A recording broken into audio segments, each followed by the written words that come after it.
find somebody you can be glass with is the thing she said to me my whole life. Find somebody you can be glass with. What would qualify as someone you could be glass with? Like a practical kind of checklist, if I had one off the top of my head, is like someone who's like-minded and someone that is not in competition with you in any way. Yo, what's good? We back on Mo Mowry Podcast. I'm Tavior Mowry. I'm Zandy Moore. And we are the Mowry. I was checking to see if the red light was on. Is it on? That's always my job, yes. Oh yeah, we lit. How you doing? I'm doing good. Do you like this? Yes. You still there? Well, how you doing? I'm good. I'm sleepy, but I'm good. I'm sleepy too. I'm tired. We shoot these after Try goes to bed. Yes. So it's after a day of work and after a day of parenting. Yes. And if you hear the sound machine, that's... Yeah. We're in the basement, which is a professional studio. Thank you. We're in a basement. So the first episode we shot, we had a little bit more of like... Yeah, let's talk about what we learned. What do you mean? When did I learn? As far as like when we shot the first episode, and we're like, you know what, like that's cool, but maybe that's... Oh, from a podcasting perspective? Yeah. Okay, I thought you meant from the topic. Nah. Yeah, we learned... all of this is new. All of this is like us learning how to communicate clearly with y'all. And because right now in the versions that we're doing, like the episodes that we're doing it without feedback. Yeah. We're just trying to gain a catalog of like episodes that we have so that while we're continuing to live life, we still have something to give you guys. And be consistent. So right now we're kind of doing it blind, but by watching the episodes back, we learned that like some of the story that we shot maybe wasn't as intriguing as we thought it was going to be. Yeah. You know? Or like... Necessary, but also like at the end of the day, something that's really been on my heart is like, what is my purpose? And I think even when we were having like a difficult time, like maybe the last couple of weeks, a lot of the, I guess, thing that was heavy laden on me was just this kind of like question of like, what am I doing right now? You know what I mean? Yeah. And like, although that wasn't like the explicit issue at the forefront, I do believe it was like the undercurrent that was like... For what? Just like not being happy. Oh. Not feeling fulfilled. And like, when I say not being happy, I mean like, yes, I'm grateful for all the incredible blessings that I have in my life. But there is this like hardwiring inside of me, at least, which I feel like is inside of everyone to a certain degree, where it's like, I just desire to just be like, fulfill my purpose. You know what I mean? And to like... Does this feel like fulfilling your purpose? I think that's kind of like what I'm like, I guess navigating is like when we shot the first episode, it was like us being in like a storytelling manner. But like, I feel like serving people is my purpose and bringing value to people. Especially in like this transition of like, I think there's this really big transition that's happening in like a society's conscious about things where it's like, maybe the stars of yesterday, like people don't really care about what's your favorite food. Like, I don't care about that. Like, life is hard, bro. Like, gas money through the roof, groceries is through the roof. Right. Like, I could care less about what you like doing on a Thursday afternoon. Right. You know what I'm saying? And I believe that people desire to feel connected to somebody, to feel seen, to feel heard, and just to be seen, you know? And I desire to see people and however I can serve anyone, like I'm with it. Yeah. You know what I'm saying? But yeah. How are you doing? Outside of being tired, full day of parenting, but like what's going on with you? In the context of the podcast or? In life. it's like it could be, you could talk about something that you're happy about, something, you know what I mean? Like, it's like an interesting thing to answer it with a camera in front of you. You know what I mean? Like, I'm like, okay, how vulnerable is this? Yeah. Not that I ever want to be fake, but I am just like, where am I and what am I willing to expose? This is an interesting thing because it feels like, how can I be vulnerable in a way that is not presenting as perfect? Right. You know what I mean? Like, I don't want to only give a resolved answer, but then there's also like areas that are sacred, that are like just between me and the Lord, or me, you, and the Lord. Yeah, privacy. Yeah, that I'm trying to navigate. So with you, I'm so comfortable just going straight to the sacred. Right. And I'm trying to understand what's the difference between vulnerable and sacred, and what's for us, and then what's for everybody else. What if, like, I want you to expand on that, because I do think that, like, what you explained was something that's very powerful in, like, a society and culture where, like, everything is very overshared. In a heartbeat, drop of a hat, I can let you know the innermost workings of my mind, the deepest desires of my heart, and I'm just like spraying this out to the whole entire world, and not necessarily having like a vigilant awareness of like, hey, like, hold on to that one. Like, you keep some of this stuff for you and the people that are like close to you. But then there's some people that, you know, maybe don't have access to people that they feel like they can do that to. Yeah, I mean, it's a very, like, there's a generalized way we can talk about it, which kind of is, it doesn't go into the details of people's specific stories. Right. But I do think that some of us as a culture exposing or oversharing is from a desire to be seen. And so it's like, okay, like maybe like you're just saying, like the stars of yesteryear, like they got away with saying their favorite food, their favorite color, and where they eat on Wednesdays. Yeah. And that's not, nobody cares anymore because of how far we've gone in vulnerability. And so I think, or perceived vulnerability. Some of it might just be information, and not necessarily vulnerability. Right. But I think that because the desire to be seen and connected is so deep, and probably it's a lost art, like community even, it feels like a lost art in a lot of ways. Tangible community. And COVID completely shifted that in another way. That it does feel like if I want to be heard and seen, then I'm going to have to share my deepest and darkest secrets. I think for me, I have the privilege of having a husband who listens to me, having a God who listens to me, and then having like a really deep community that I can share things with. So my need to be seen by strangers is none. You know what I mean? I don't feel a desire for validation, intimate validation from somebody that I don't know. Now, as a job and as a business, you know what I mean, with the band and all of that, yes, I do want recognition so that I can keep doing what I'm doing. But as far as like intimacy is concerned, like I'm not looking for validation intimately from somebody that I've never met. Right. But I don't think that's common, because when you don't have something, you can find it anywhere. You know what I mean? So maybe you don't have it in your community, maybe you don't have it in like your relationship with the Lord, a perceived idea that you don't have it with your relationship with the Lord. So the idea of like, I'm just going to overshare and then somebody somewhere will see this and they will see me as well is kind of the currency right now.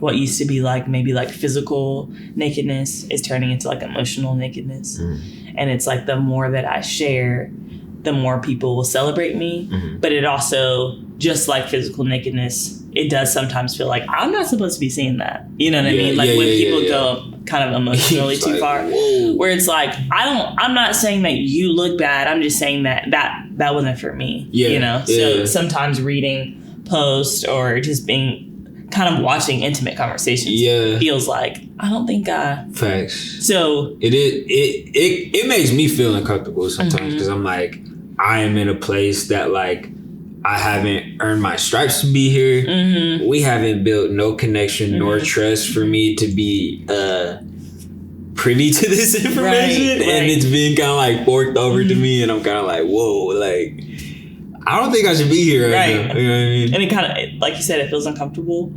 I think for me, like, my heart, I've always been a friend who, like, people come to for advice, or people just want to be seen by. And I'm not because of who I am as a person, but I believe it's a gift of the Lord to be able to, like, lean in and listen. And so because of that, I'm used to a different side of vulnerability than probably you are. So it takes me a little bit longer to feel uncomfortable than it does for you. But yeah, that's most of the time, people will be like, I feel sad. They'll be like, whoa. Talk to your friends about that. Hey, bro. That's a lot. Yeah. I'm getting better though. You are. Whereas I'm always the person asking the question. Like, wait, why did you say you felt sad? Why? You know? Yeah. So I'm kind of always digging for that. But like, there's a time and a place. Mm-hmm. So kind of going back to what we were saying earlier about vulnerability versus what is sacred. So there's the social media aspect of it, whereas like most people who are either following me on social media or following the band on social media, you're going to get a certain amount of vulnerability from me. Right. And then you go into like community or like church, you know, and there's another probably deeper level because you are encountering me on a different level. And then there's me and you. Right. Much deeper than that. But then there's me and God. Right. Who has the most, it's the most intimate relationship because he knows me better than I know myself. Yeah. So there are some things that he's speaking to me about me, you know, versus with you, like I'm sharing like, hey, this is like something that may be hard for me to share or just something that I want to process with you. God does that with me where he's like, hey, like this is in you and you're not even aware of it. Right. So that's like the most intimate form of like relationship that I have. But that's what I'm talking about. Like those are the sacred things, like probably in the tier between me and you and then me and God are the things that I probably won't willingly, unless he leads me to say something, just offer it up to the world. Right. But anyway, that's why when you're like, how are you doing? I'm like, I went to sacred first in my brain. And I'm like, how do I answer this in a way that is not fake? Like, I'm like, I'm good. You know what I mean? Because that's not the point of what we want to do. Right, yeah. But at the same time, that is not exposing so much that... You just got everything off Front Street. Yeah, because to me, I'm not like a super private person. Like, I'm not the person that's like, people don't need to know what I'm doing. Like, I operate in the dark, you know? I'm super... Like, there's a difference between secrecy and privacy. Yeah. I for sure don't operate in secrecy in no way, shape, or form. Like, I don't need that. Yeah. Privacy, I love my privacy. Yeah. And I don't dislike privacy, but I've just never been like a super private person. Yeah. So, but I have had to learn the difference between like what is permissible, you know what I mean? Like you could do that versus what is beneficial. Right. You know what I mean? And so I've learned that the sacred places in my life, it's not beneficial to go public with that. Facts. Why? Because when you are intentionally vulnerable, there is an opportunity for the enemy to be able to touch it. I remember when I was in therapy, or still in therapy, but Beth, who has walked me through so many seasons, she was saying, she was saying, I was getting ready to quit coming to her because I was like super depressed at the time. It felt like nothing was working, and I was like, I don't want to keep coming back. Like, and she was like, Zandy, if you would have stopped doing your work today, you're worse off now than you would had you never walked in. And I was like, what? And she was like, because imagine like a doctor and you're on an operating table and they go like, okay, I'm getting ready to start the surgery. And it's like, okay. So they open you up and then they're like starting and doing everything, starting to operate on you. And in the middle of it, you come to and you're like, okay, I'm over it. I'm over the process. I'd rather walk out.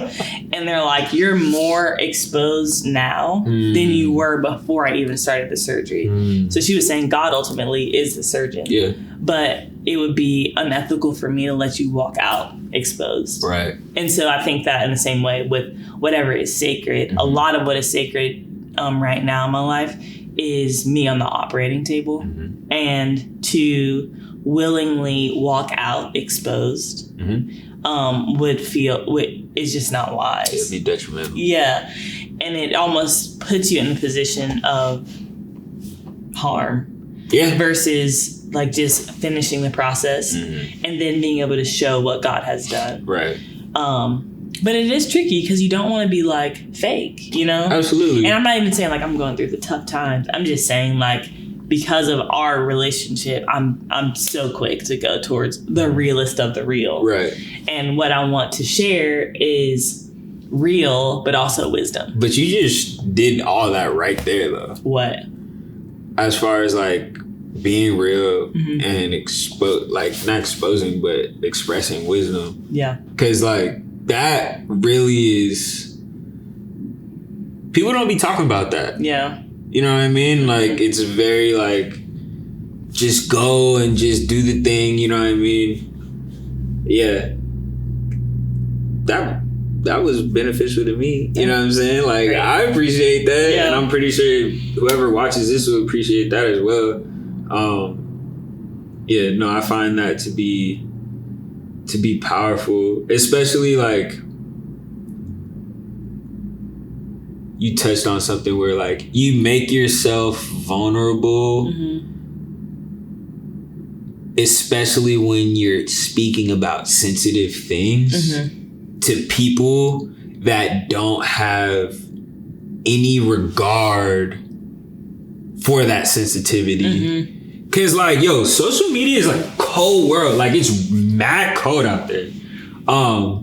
Like go to any comment section on a video and like you can see go to any comment section on a viral video that's maybe not like, I don't know, kids like hugging puppies or something like that, and that comment section is wild. And I guarantee you, even in the like kids holding puppies, there's somebody like faceless user. Why are they holding a golden retriever? Don't you know that dog is vicious? Right. How old is that baby? Right. You know what? This reminds me, and then it's just like, bro, it's too much. The kid's just having fun with the dog. Right. You know what I'm saying?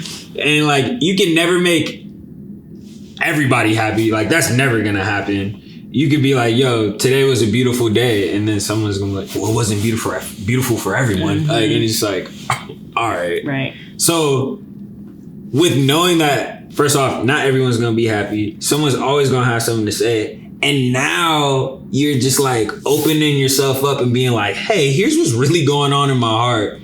Like, go eat it up. I just wouldn't consider that to be... the wisest of things. But at the same token, it's like, how do you still be vulnerable while still like being private and having an awareness that like everything is not for everybody? Yeah. Yeah. You know what I mean? I think you do have to know, my mom always says it's those like, find somebody you can be glass with is the thing she said to me my whole life. Find somebody you can be glass with. And dang, she ain't never taught me that. I'm sure she has. Mom was good. But I don't seek it in the public because I have it in the private. You know what I mean? So the desire to be seen and to be vulnerable and to be completely exposed is one that is given to us by God. But I know where my needs are met. And so I don't have to experiment with, you know, random people, because I know that ultimately God is the one that meets my needs, and then He is the one who has placed the people in my life, my parents, my husband, my community, you know, that I don't have to go try to meet my own needs by exposing sensitivities that really should be covered in community, right? You know, well, like speaking on that, what would qualify as someone you could be glass with? Because I'm like, I know I was joking around, but I've never heard that before. And I think that's really powerful. But also, like, I think that action itself is important. But what's even more important than that is the person that you're doing that with. Because, like, you don't want to be doing that with somebody that's like a fake friend. Right. You know what I mean? Right. So, like, how does one qualify to be someone that you can be glass with? Ultimately discernment from the Holy Spirit. So like asking God, but like a practical kind of checklist, if I had one off the top of my head, is like someone who's like-minded and someone that is not in competition with you in any way. And then also someone that you have some history with. Like, I'm not saying it needs to be 6 years. I've been with this person before I was honest. But a lot of times you can see the quality of a person just by being around them. Yeah, you know, and allowing time to do its thing. But also there's been like people older than me in my life who have proven that quicker than somebody kind of younger than me or in the same season. Because they're able to speak from a different vantage point. So people that I choose to be glass with are one, if it's like a peer, somebody that I have a lot of history with. And then if it's somebody that's like older than me, it's somebody that I can see the fruit of the Holy Spirit in their lives. And I'm looking at a life that I would like to emulate in some way and not try. But at the same time, it's because of that passage. It's like, follow my example as I follow the example of Christ. Like, that's what I'm saying. I can see through you into the cross. Not I just looking at what you have and that's what I want. So there's like different kind of metrics to me based on age. And just because like, when somebody's the same age as you, there's only so much they can know. Not because, with revelation, that's different, like from the Lord. But life experience, we're all kind of in the same boat. So depending upon how old you are, I suppose. You can be like 50 and there's a lot of wisdom up there. That's true. But I'm saying like from my season, my peers, they go through a little bit of a different test run than somebody who is 20 years older than me. You know what I mean? Just because of what I know they can offer. Literally by time. Just comes with the territory. So I think that's how I would describe somebody I can be glass with. Again, like my comfort level is going to be different than yours. And we obviously, part of that is because we have vastly different upbringings. So like I didn't have to navigate as much why, like I didn't have to ask why as much as you did. So when people like approached me, I never had to be like, I wonder why you want to be around me. Like, and why do you, and so that's going to affect what I tell you. I was always just kind of, and you're an innocent until proven guilty kind of a mindset. Whereas you come from more guilty until proven innocent kind of a mindset. You're super guilty. Like, bro, you got red hands and I caught you red-handed. And I just met you. But that hasn't all. How you want to talk about how that? Like because that also kind of feeds into how would you, our personalities being that different, how would you determine somebody as somebody you can be glass with or not? Maybe go into how you would have in the past versus how you do it now. I think there's kind of like there's still similarities between the two. I think maybe by like happenstance or habit, there's still this vetting process that like I have a very difficult time letting someone get close to me just out of my skepticism. That was like it wasn't natural, but it was like survival, I guess. And me just kind of having like a curiosity as to why someone is pursuing a relationship with me. Why are they talking to me? What's your objective? I was always looking from a very like defensive place of being like, what's the end that you're trying to get from me? And I was just kind of like waiting for true colors to be shown. Exactly. So in that season, you weren't looking for anybody to be glass with per se at all. Oh no. You were just trying to see if they're safe or not. Facts. Like I wasn't afforded that luxury. So how do you, or even the luxury of like, for the most part, like the luxury of having like a clean slate, of someone being like, oh, I just met this guy. Like I wouldn't say I never had that because I surely did. And that's like my favorite thing, where somebody is experiencing Tavior as Tavior, and whoever Tavior is to them, that's who Tavior is. And they're like, yo, I rock with you. You know what I'm saying? Or maybe I don't like you. I don't know. But then there's also the... Why would you say that? What? Like, I'm not saying that everyone likes me, but I'm also saying... Oh, you're saying the other person. I thought you were saying from your perspective. What? That maybe I don't like you. I thought that was just like a random... Oh, no. That maybe they don't like... maybe they don't like me. But then there's also the other flip side of like, they're like... Yo, you know, like that's so and so, and like they related to so and so, and then you start to see this switch up of them acting different to you, and you're like, okay, like I know what time it is. But what's even better is when someone's like, bro, I don't care, and I'm like, bet, like that's like first step. Yeah, that's like honestly for me, it's either like you already know, but you give me the benefit of the doubt and you take me for who I am. Or it's like, you didn't know at all. You find out.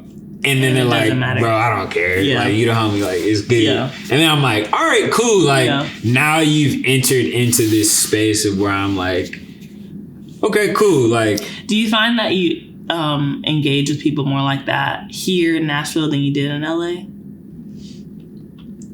It really depends on how much I'm hiding. Okay. Hiding in the sense of like me just, you know. Yeah, being quiet. Like keeping people at bay, observing. Or even like staying away from like maybe developing relationships with like people at whatever job I'm working and being like, hey man, like what's your IG? Like, and I'm just like,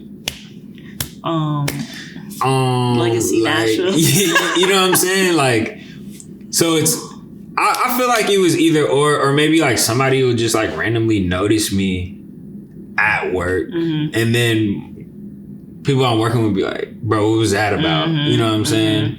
And then I'm like, nah, like, don't worry about it. You know what I mean? Sorry, okay, so that was kind of the history. So with that history of kind of having to test people, vet people. Yeah. How do you get to a season where you're like, okay, vulnerability is necessary. I need to be able to find people that I can be honest with. How do you get to a place in yourself that allows you to even be 100% honest with somebody now, you know? I think it's like, I'm honest with everyone,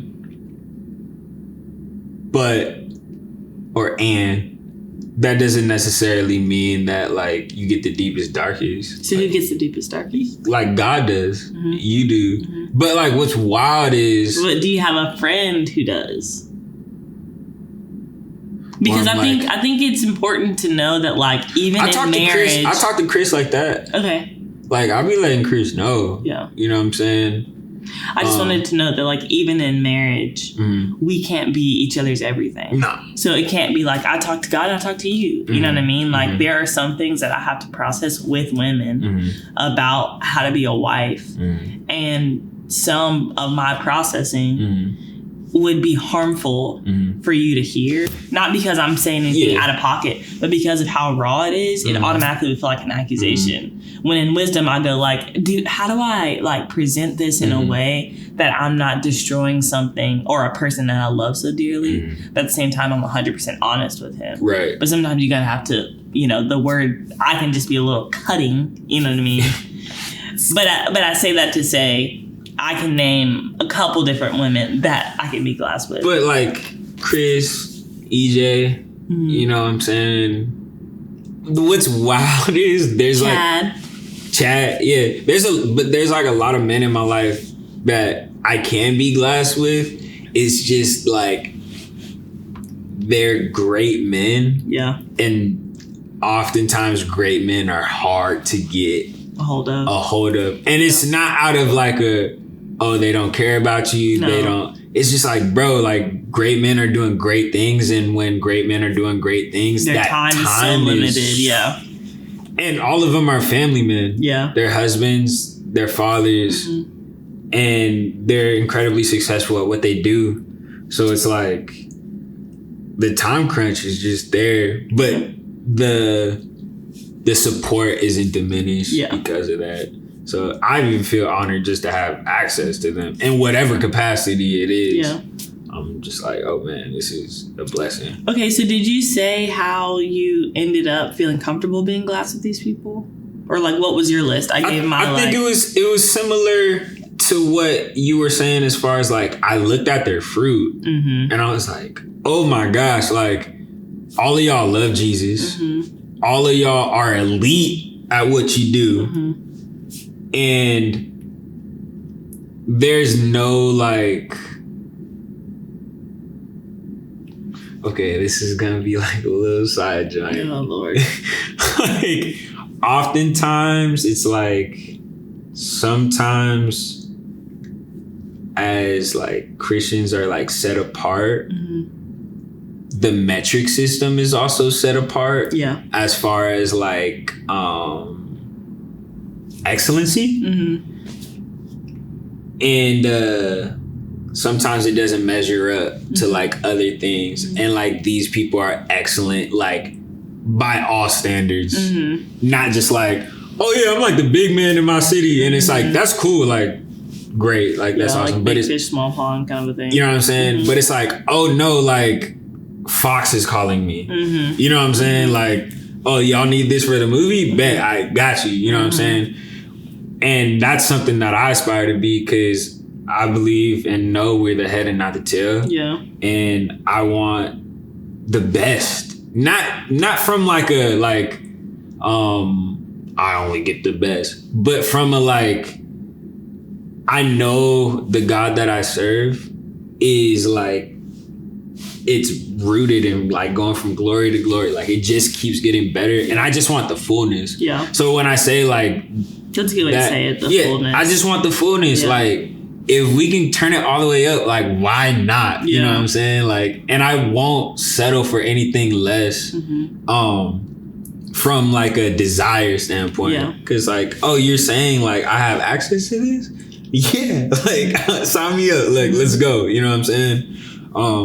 So just looking at that fruit and being like, oh wow, like this is possible. Yeah. And like this is possible, and it's only by way of living a life that's surrendered. Yeah. And I see the fruit of that, and I'm like, they're being like a blueprint in their own right. Right. And I may not necessarily be walking down that path like identically because like they're their own man. Yeah. However, like the ancient paths are the ancient paths. Like that's spoken about in the Bible, you know what I'm saying? And as you walk those paths, like things manifest from that place because you're walking with God down those things. You know what I mean? So I think that's how I was like, and that's like, maybe that's just like me in general. Cause like if someone's telling me something, it's like getting financial advice, right? If this dude pulls up in like a Bentley coupe, hops out, looks super fresh, you know what I'm saying? And it's not like he rented the Bentley and these aren't his clothes. Right. This is like, oh, like I've seen all of his other whips too. Yeah. And he's saying like, maybe you should invest in like, you need to save money and you need to do all these things. Hey, I'm all ears. Like, what are you talking about? But if bro's pulling up, like, yeah, man, like I was just messing with crypto a little bit, but you know what I'm saying? We and I'm, hey, can I actually like hold a couple dollars? Like, I need to get some gas. Yeah. I don't necessarily know I would take financial advice from that person. Yeah. Because the fruit isn't lining up. Yeah. You know what I mean? Yeah. So that's kind of like where I was like, oh dang, like, and they're all older than me too. Except for Chris. Yeah. But yeah. That makes sense. How did you... Because I feel like the whole glass thing, the concept of being glass, wasn't always easy for us in marriage. Isn't always easy for us in marriage. So how do you feel like that? Oh yeah, I wanted to talk about that. What? Just what you were saying, the glass thing. Yeah. Because like, from the other episode, we were talking about like emotions. I was having a difficult time navigating my own emotions due to me being like so locked up that I couldn't articulate my emotions to Zandy But like even deeper than that, I couldn't articulate my emotions to God. And like I can't bring him something that I can't identify and know that I'm bringing to him. Yeah. So like if I'm feeling hurt or sadness, but I don't necessarily identify that sadness or hurt, I can't be like, Lord, I place this before you. I put this on the altar. Like, take this. You know what I mean? But instead, I'm just like, I don't know how I feel. Yeah. You know what I mean?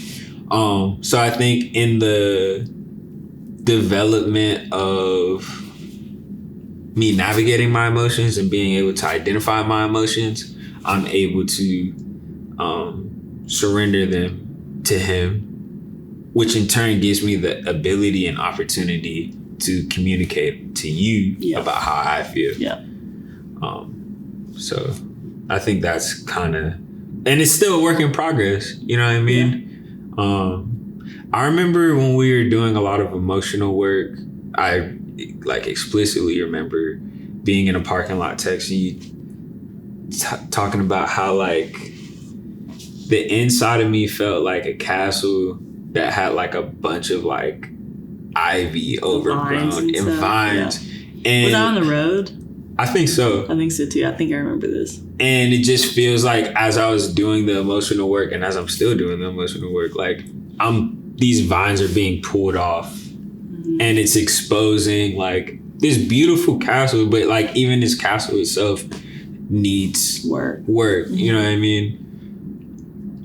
But like I was completely unaware of what it was because I had left it unattended to, and anything that's left unattended to falls into chaos. Yeah. Like even if you haven't been in your house for like 30 years, it's about to be dirty up in there. Yeah. And nothing happened, but that's what happened. Nothing happened. Yeah. So like when you leave anything unattended to, like you can expect something like that to happen. Yeah. It's good. I feel like for me, becoming glass with you felt a lot like, if we're using your imagery of like the vines and stuff, like I was always comparing glass to like a new clear window, like something that you could see right through. It wasn't dirty, had no smudges, was just like the most pristine thing. And over time I realized I looked a lot more like stained glass. And like when the like light of the sun shines through it, it's stunning. But because I'm comparing it to this thing that's supposed to be perfect, all I can see are like the colors don't match. There's cracks in it. You know what I mean? Like if somebody is like really trying to see me, they're gonna see this. And so I hesitated to like really show up in our marriage, like not even dating, like, but because I had like emotional work to do when it came to how much I let people in, like when it came to emotional intimacy. There was like, I'm a pretty good speaker. Like I have a good vocabulary. I can maneuver my way around conversation that leads you to believe I'm being vulnerable before I actually have to reach vulnerability. Again, because I'm not that private. So information doesn't always feel sacred to me. I'm like, yeah, this happened when I was a kid, or like I struggled with depression. You know what I mean? Like those things don't feel like, man, I hope they don't know that about me. But because my level of privacy is probably different than what people generally would say, like they could take what is information to me and I digest it as vulnerability. And so I feel like with you and I, our level of privacy was so different that I could show up with information and you'd be like, dang, like she's really being vulnerable with me. You know what I mean? This is my GP. Like, yeah, like, yeah, but it is what it is. Like I'm not really trying to talk about nothing, you know? And so I think that showed its head most in marriage, when there was no more information to give and we had to get to real vulnerability. Because at that point, like even like with sex, we didn't have sex before we got married. So like there's even a level of vulnerability in marriage that we had reached that I can no longer just be like fake, you know, for lack of a better word, or guarded is a better word. Because what are you looking at? I just heard like a sound. Sorry, we had like a little bit of a technical difficulties. We didn't really have technical difficulties. I just lost my train of thought. But it does feel like a technical That sounds technical to me. That sounds technical to me. But I think we're just gonna take that as a sign and wrap this up. Hopefully, maybe like down the road, you kind of remember what you were thinking about. I will watch this back and probably, will give us another opportunity to dive into. Mom brain strikes again. Every time, man. And my brain hasn't come back since I had Triumph. But hang out with us more. And when I remember, I'll share. That is my promise to y'all. It's Mo Mowry. Please like and subscribe. We about to be dropping videos consistently, constantly, and just, building. That's what we desire to do. So please like and subscribe. We'll see you soon. Peace.